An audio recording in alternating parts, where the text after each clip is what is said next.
Hi, how's it going? Seja bem-vindo ao Minute English. Eu sou o professor Luiz, seu guia neste mundo da língua inglesa.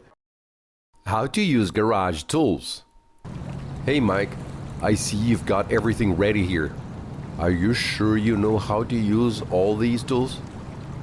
Well, I think I have a general idea, but I could definitely use some guidance. Where should we start? Let's start with the basics. This is a wrench. It's used for tightening and loosening nuts and bolts. Make sure you have the right size, or you might strip the bolt. Got it. So I adjust the wrench to fit the bolt and then turn it. Exactly.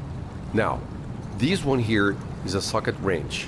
It's similar but gives you more leverage, which makes it easier to tighten or loosen bolts that are in hard to reach places.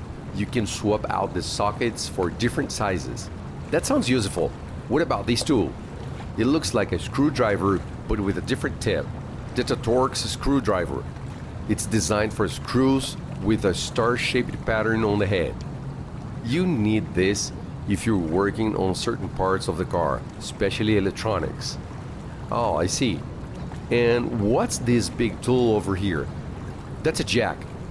You need it to lift the car off the ground if you need to change a tire or get under the car for any repairs.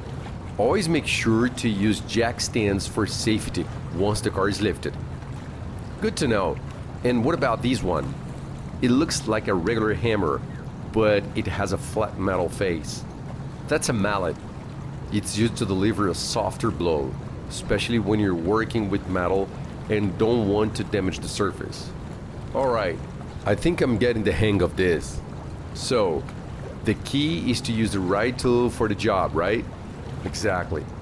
Using the correct tool not only makes the job easier, but also prevents damage to your car and the tools themselves. And remember, always keep your tools clean and organized.